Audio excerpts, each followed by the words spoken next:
out the jibber jabber. Don't be babbling like a fool. Say what you got to say. That's all. Then shut your dang pie hole. Well, everybody, welcome back to the Prepared Mind channel. It is 0 dark 30, and boy, it is dark. Well, I've got some stuff for you to discuss amongst yourselves. In fact, it's something we should all be discussing. Folks, we have a situation on both the micro and the macro. What do I mean by that? Well, micro, small, macro, big. Let's start with the micro scale. People have freaking had it. They've had it with the bullshit that's going on. But it's not going to stop. In Daily Plaza, Chicago, there's a flagpole. And folks, that's not uncommon. Flagpoles are common everywhere. The American flag, flown high and proud, symbol of the strength, beauty, unity, and liberty of America. Well, in Daily Plaza, we were given one more example of the lack of respect and the desire to destroy our country when a bunch of Palestinian dipshits, well, what did they do now? Well, they took the Palestinian flag on a pole and they placed it in a higher position than the American flag. Now, you're like, oh, John, grow up, man. What's the big deal? Folks, that used to be a huge deal, a deal bigger than you can understand, unless you understand, and then it is crystal clear. People would carry their colors, their flags, if you will, into battle, and you would fight to the death. Literally fight to the death over your flag, your colors, the symbol of your people. And that's how these scumbags are treating it. It's how they're treating it. Let's look at some more. These Palestinians on the micro scale, these pro-terrorists are not quitting. And they have grown to accept each other as much as necessary to accomplish the ends, right? It's always the means to the end. Well, here we go. In Disneyland, that's right, in the great state of Florida, my new adopted home state, the Queers for Palestine decided they were going to block the exit. Block the exit. Not allow people to leave. Well, they're going to keep trying that, folks. No, number one, it's a crime. Unlawfully detaining or kidnapping, however you want to phrase it. These people are dumbasses. And one father in particular was not going to have any of their shit. And he took care of it. And to me, that was symbolic of what is going to happen on the micro level. Every time one of these little blockades happens, every time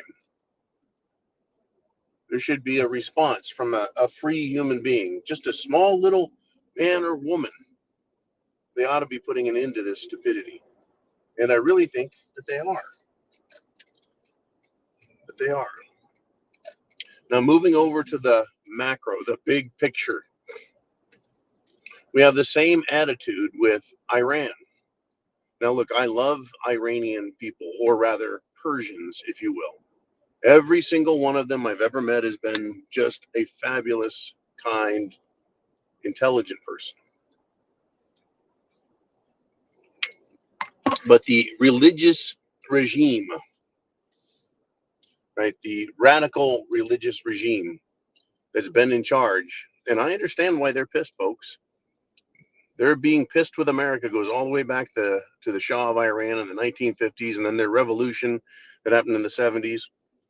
And ever since then, they have been part of the Death to America crowd. And here we are.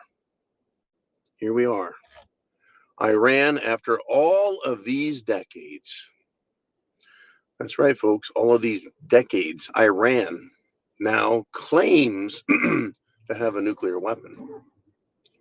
They claim to have a nuclear weapon, or maybe more. What good is that claim going to do? Well, it's very much like the people on the street. It's very much like the people on the street of, say, Daily Plaza. They think that because they're standing in a spot, that they own it and they can do what they want, whether that is in front of a door, at the exit of a theme park, at an intersection in the road. They think that because they're standing there, they now occupy it and they can do what they want with it. And the irony does not go over my head. The irony is there.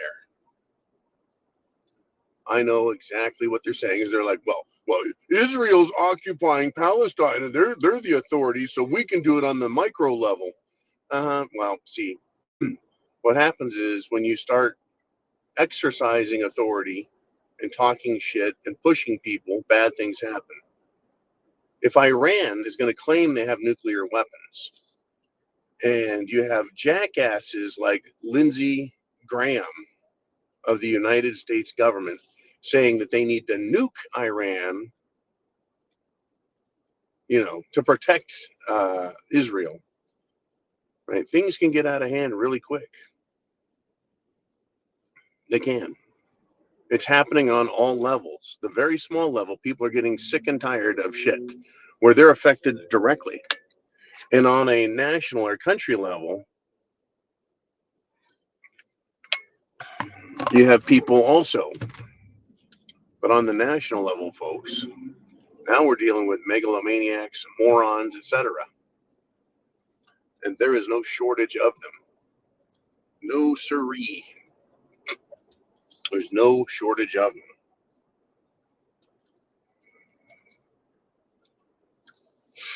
So what are we going to expect to see?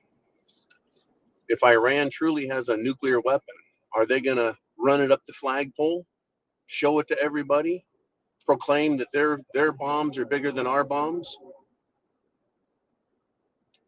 Or is somebody in an angry outburst at the show of force by somebody else, rather than say, yeah, nice protest, blah, blah, blah, who gives a fuck?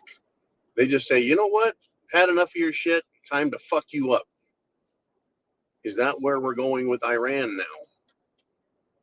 I do not want to see nuclear war, folks. There's a big difference, in all truth, between dad getting out of his car and saying, you are not just talking shit on the side of the road, on the curb. You're not just waving a sign. You're not just irritating people by existing.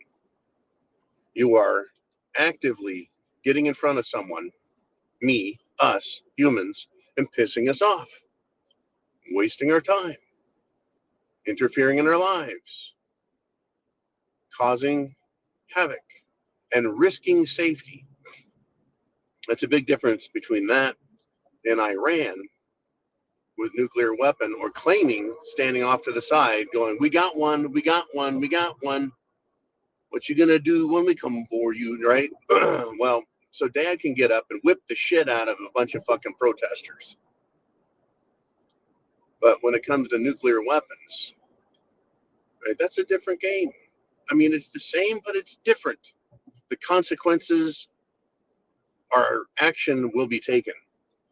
But the outcome, if you will, the damage that's assessed, the difference between a couple of bruises and a broken nose and several million people cooked like a barbecue chicken, is just a big difference. Either way you look at it, we're going to be dealing with problems at all levels. The consequences, though, folks, are staggering. Are you prepared for either? Either something happening on the world scale, China invading Taiwan, Russia saying, you know what, fuck it, we're going to roll into Kiev. And I know they're not. They're back in Kharkiv still. But, they'll make the threat, oh, they're going to take over all of Europe. They have systematically and carefully disassembled and destroyed the military of NATO, the advisors of NATO, right? For going on 2 years now. They seem to know what they're doing in making the cost the cost of losing armament gone, right? I'm getting off track. I digress. I digress. Anyways, folks, shit has hit the fan, and chance favors the prepared mind.